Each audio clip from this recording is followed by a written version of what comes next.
কিভাবে পড়বো?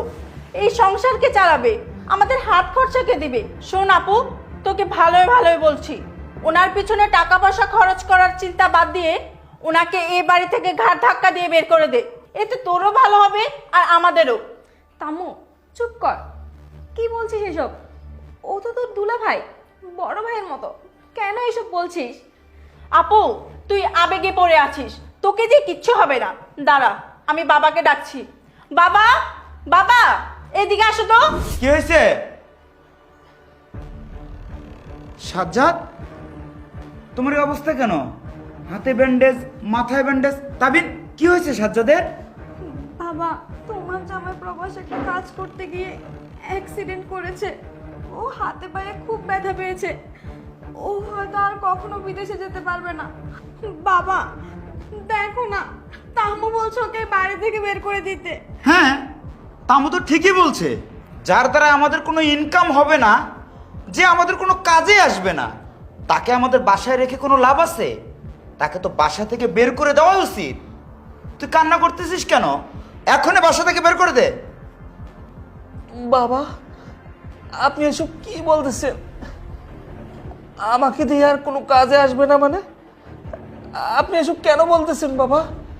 আমি আজকে 15 বছর বিদেশ করি, আমি এই 8 তলা বিল্ডিং করেছি। এই বিল্ডিংয়ে প্রত্যেক মাসে 1,50,000 টাকা আমি ভাড়া পাই, আর আপনি বলতেছেন আমাকে দিয়ে কোনো কাজে আসবে না? বাবা, আপনি আপনি এভাবে বলতে পারেন না। এটা তো আমার বাড়ি। এই চুপ করো তুমি। এটা তোমার বাড়ি মানে? এই বাড়িটা আমার, এটা আমি আমার নামে করে নিতে পারি। তুমি কি স্বপ্ন দেখো? তুমি ভাড়া উঠাবা, বসে বসে খাবা, আমার মেয়ের জীবন নষ্ট করবা? তা কখনো হবার নাই।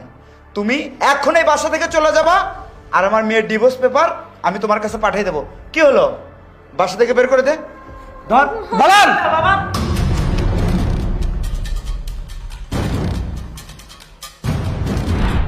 মানে তুমি সুস্থ মানুষ? সাজ্জাদ, তোমার কিছু হয়নি? তুমি সুস্থ আছো? দাঁড়াও, এখানে দাঁড়াও। সাজ্জাদ, তুমি সুস্থ? তুমি অসুস্থ না? না, আমি অসুস্থ না, আমি পুরোপুরি সুস্থ।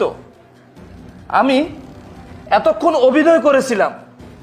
এই তো আমার এই বন্ধুটা আমাকে বলেছিল এই অভিনয়টা করার জন্য। আমার এই বন্ধুটা আমাকে বলেছিল, বন্ধু তুই তো অনেক কষ্ট